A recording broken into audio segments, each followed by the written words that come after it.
Ça, c'est pour les parents. Maintenant, mes collègues, eh ben, il y en a qui ont eu les larmes aux yeux quand ils ont compris que ce que je disais était la vérité. Parce que la blessure par balle, ça allait. J'aurais encaissé. Si, à ce moment-là, on m'avait dit, écoutez, monsieur Granier, on a fait une connerie, mais voilà, est-ce que... Eh bien non, ils sont allés plus loin. Et ils sont allés à un endroit où je ne pardonnerai jamais. C'est impardonnable. Ils ont comploté pour, à 3 reprises, me mettre une balle dans la tête et dire que c'était un suicide. Ah ben bien sûr, le policier, il a son arme individuelle, hein, et puis c'est facile. C'est facile. Il y en a beaucoup qui ont été éliminés comme ça. Énormément. Je connais mon ami Xavier Merlin, qui travaillait à la direction zonale. Eh bien, ça a été mon premier confident. Ça a été le seul à la CRS 1 à m'encourager. Il m'a dit, Marc, n'abandonne pas, ce sont des fumiers. Eh bien, il l'a payé très cher. J'espère que c'est pas de ma faute si il a été tué, parce qu'il a été tué le lendemain de l'attentat du Bataclan. Et c'était quelqu'un qui connaissait énormément de choses.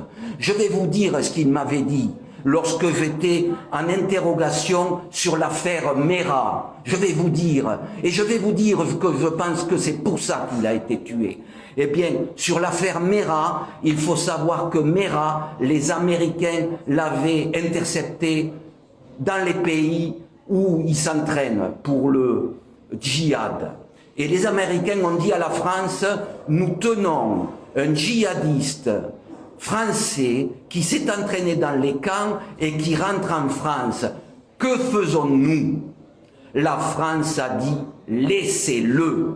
Et M. Mera était un agent qui travaillait pour la France. Seulement, cet agent-là, ils l'ont assassiné.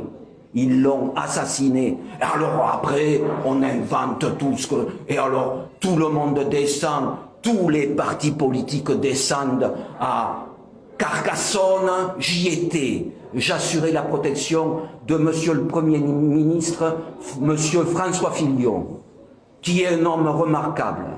Voilà. Alors, les hommes remarquables, on les dézingue. Ah ben ils auraient très bien pu empoisonner M. Fillon, ils auraient très bien pu, ils étaient capables de tout. Voilà.